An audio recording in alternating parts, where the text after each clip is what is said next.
हृदय के तार से जुड़कर मनाए हम क्षमा वाणी, कषायों का शमन करके मनाए हम क्षमा वाणी।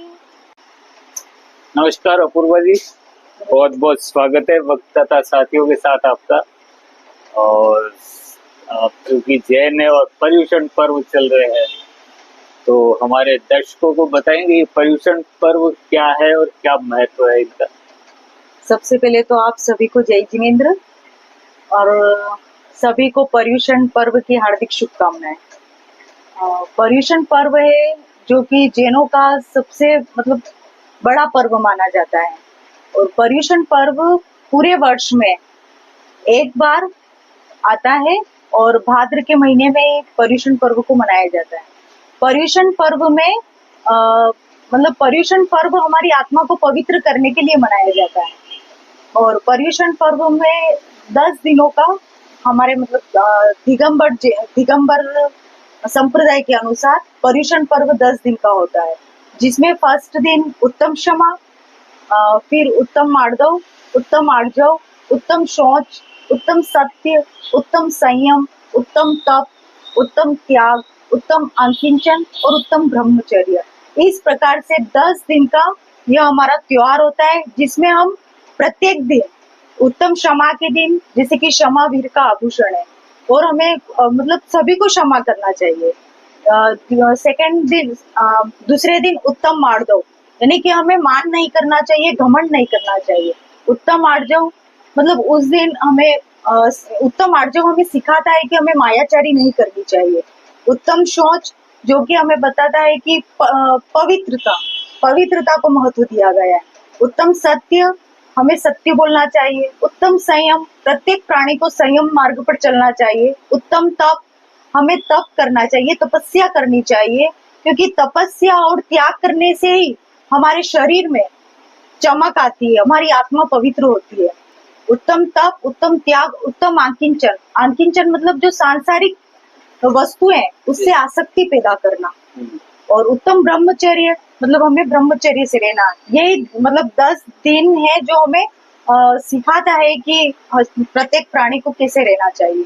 जी जी, तो ये तो 10 दिन तो आपके निकल जाते हैं, लेकिन उसके बाद कि जीवन में क्या उसका 10 दिनों का असर 10 दिन ही रहता है या 20 दिन रहता है या लंबे समय तक चलता है? वैसे तो मैं मानती हूँ कि यह लंबे टाइम तक चलना चाहिए, पर वो ठीक है, परिस्थिति के अनुसार उसमें चेंज होते रहते हैं। और एक बात और बताना चाहूंगी मैं कि 10 दिन तो जो हमारे पर्युषण के हो जाते हैं, 10 दिन कंप्लीट होने के बाद में अंतिम दिन होता है कि जो क्षमावाणी का पर्व होता है, जिसमें हम एक दूसरे को क्षमा करते हैं। कि उसके लिए कुछ पंक्तियां भी मैं रखती हूँ।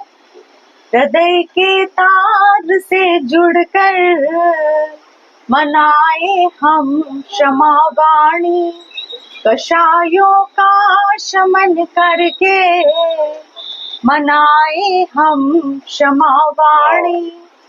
दिलों की दूरियां मिट जाएगी, यह शर्त है मेरी। क्षमा मांगे क्षमा करके अमर अपनी क्षमा वाणी। इस तरह से अंतिम दिवस जो हमारा होता है वो क्षमा वाणी का होता है, जिसमें सब आपस में एक दूसरे से क्षमा मांगते हैं। जी जी, ये अपूर्वा जी, आपसे एक चीज और जानना चाहूंगा।